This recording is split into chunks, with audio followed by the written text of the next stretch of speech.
यावर राम जय जय राम, मेरे प्रभु राम जय जय राम। जय मंगल भवनीय मंगलहारी, द्रवौषध दशरथ अजिर बिहारी।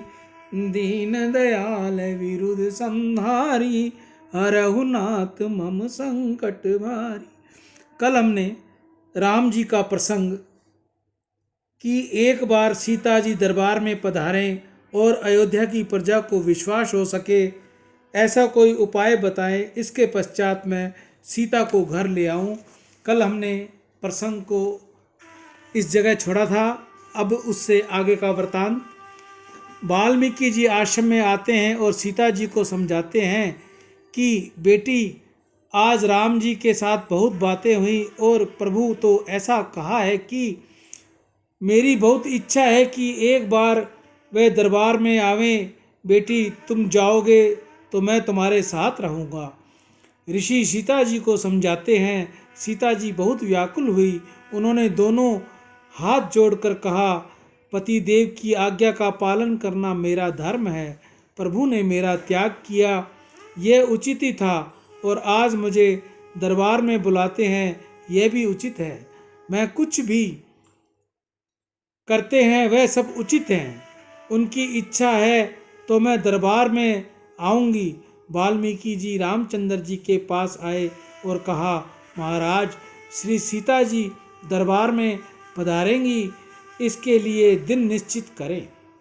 दिन नियत किया गया। दरबार भरा हुआ है। देवता और ऋषि दरबार में आए हुए हैं। अयोध्या की प्रजा दौड़ रही है। सभी को सीता जी का प्रभाव देखने की इच्छा है। वाल्मीकि जी सीता जी को दरबार में लेकर आते हैं। श्री सीता माँ वाल्मीकि जी के पीछे पीछे चल रही हैं। नज़र धरती पर है। श्री सीता माँ किसी पर दृष्टि नहीं डालती। माँ ने दोनों हाथ जोड़ रखे हैं। वह जगत को वंदन कर रही है। माँ ने काशाय वस्त्र पहन रखे हैं।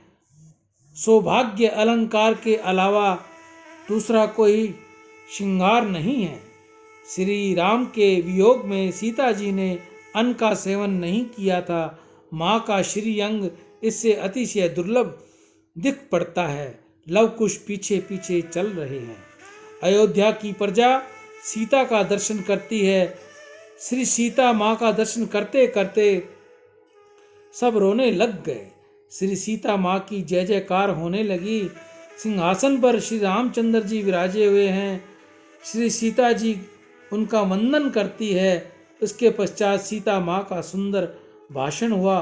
धरती पर नजर रखकर माँ बोली, श्री रामचंद्र जी के अतिरिक्त यदि किसी पुरुष का मैंने स्मरण किया हो, प्रभु के द्वारा त्याग किए जाने पर भी मेरे मन में उनकी प्रीति कोई कुभाव आया हो, प्रतिप्रदा धर्म का मैंने बराबर पालन न किया हो, आचरण वाणी और विचार से सदा सर्वदा श्री रामचंद्र जी का ही मैंने चिंतन न किया हो, तो हे धरती माँ, अब तुम मुझे मार्ग दो।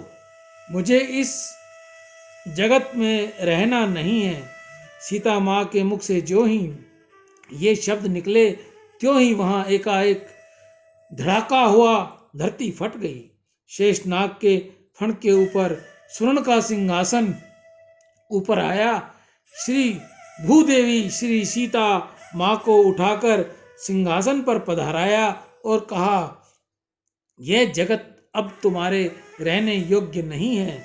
लोगों को सम्मान देना आता ही नहीं। जो ही सीता जी सिंहासन पर विराजी, लव कुश बहुत घबराकर दौड़े। हमारी माँ कहाँ जाती है? 7-8 वर्ष के बालक हैं। माँ ने बेलिया ली और कहा, बेटे, राजा राम तुम्हारे पिता हैं।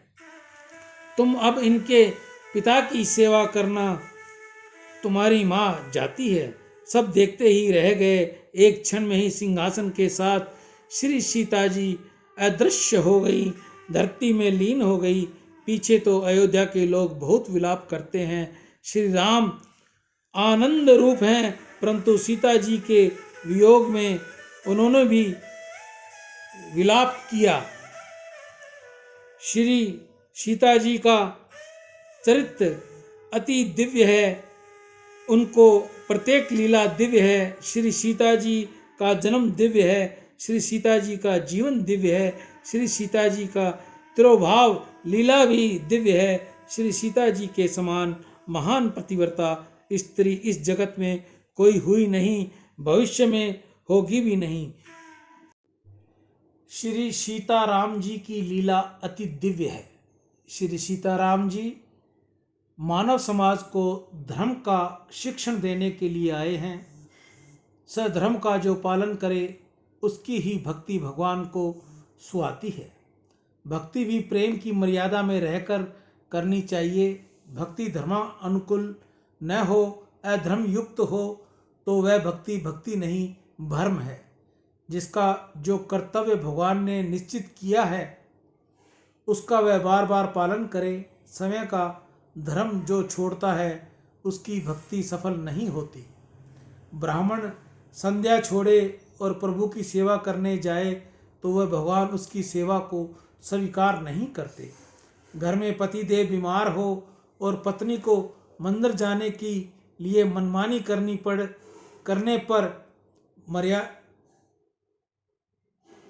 पर भी पत्नी दर्शन करने जाए तो भगवान उसके सन्मुख नहीं होते। भक्ति भी धर्म की प्रत्येक मर्यादा पालन कर ही करनी चाहिए।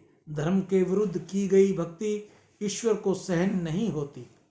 श्री सीताराम जी ने अपने चरित्र के आचरण को जगत ज्ञान दिया है। श्री सीताराम जी स्वर्ण सिंहासन पर सर्वकाल में विराजे हुए हैं। वे अविनाशी हैं, वे नित्य दंपति हैं, उनका नित्य संयोग है, वियोग तो कभी उनका होता ही नहीं। वैष्णवजन संतत श्री सीताराम जी का दर्शन करते हैं। भगवान शंकर रामायण के प्रधान आचार्य रामचरित्र वर्णन 100 करोड़ श्लोकों में श्री शिव जी ने किया है। 100 प्रविस्तरम रामायण के 100 करोड़ श्लोक हैं, उनका संक्षेप कौन कर सकता है। राम कथा सागर के महान है, हरि अनंत हरि कथा अनंता। श्री शिव जी ने कहा है, मैं श्री राम जी की कथा करता हूँ, सतत राम नाम जाप करता हूँ। परंतु श्री राम जी कैसे हैं यह मैं जानता नहीं। यह शिव जी की विनम्रता है कि जो ऐसे कहते हैं, हम कुछ जानते नहीं। इस प्रकार समझकर जो जप करते हैं वे ही कुछ जान जाते हैं। श्री भगवान शंकर सतत राम नाम का जाप करते हैं। ओंकार में जो शक्ति है वह शक्ति राम नाम में है। राम नाम का सब वेदों का सार है। एक बार महादेव बाबा के दरबार में देवता आए, ऋषि आए और राक्षस भी आए। महादेव बाबा का दरबार सबके लिए सब समय खुला है, जब भी जाओ दर्शन होते हैं। सियावर राम जय जय राम, मेरे प्रभु राम जय जय राम। जय मंगल भवन मंगलहारी, इंद्रवहु सुदशरथ अजर बिहारी। दीन दयाल विरुद्ध संहारी, हरहु नाथ मम संकट भारी। इसके बाद का वृतांत हम आपको शाम की नंदी सेवा के समय बताएंगे। राम। गीता गंगा गौ माता की जय। आज की गोभी की सेवा, पत्ता गोभी की सेवा, जो आज हमें हरे चारे से भी सस्ती मिली, जिसकी सेवा के लिए हम आज गौशाला पधारे हैं। गोभी की सेवा में आप सभी का योगदान वीरेंद्र कुमार वधवार, न्यू दिल्ली, जुगल किशोर जी जंडियाल, सुभाष नगर उधमपुर, गिरधारी लाल लेटश्री, अमरचंद जी गांव गरनिया पाली, प्रियंका शर्मा, राजू धमेचा चैम्बूर मुंबई, विकास रंगूता, पंकज धवन, दीपक गुप्ता, कन्हैया लाल, शीतल दास, सोनू सब्जीवाला अपने पिता की स्मृति में आज गौ माता को पत्ता गोभी की सेवा दे रहे हैं। आप सभी का योगदान है। आप सभी को गौ माता की सेवा करनी चाहिए। जो समर्थ हैं, जो सेवा कर सकते हैं, उनके लिए मैं कहूँगा वह अपने घर, अपनी कॉलोनी में, अपने शहर में, अपने गांव में, जहाँ भी रहते हों, गौ माता की हरे चारे की सेवा जरूर करें। गौ माता आप सभी का कल्याण करेगी। गौ माता में 36 करोड़ देवी देवताओं का वास है। गौ माता आपके घर में कुशल मंगल करे, लक्ष्मी आपके घर में बरसे, आपके परिवार में सबको सद्बुद्धि दे, बच्चों को अच्छी बुद्धि दे, पढ़ाई में उज्जवल दर्जा दे। जो सरकारी कार्यों में काम कर रहे हैं, जो भाई बहन बेटे, परमात्मा उनको अच्छा प्रमोशन दे, ऐसा गौ माता से मैं निवेदन करूंगा।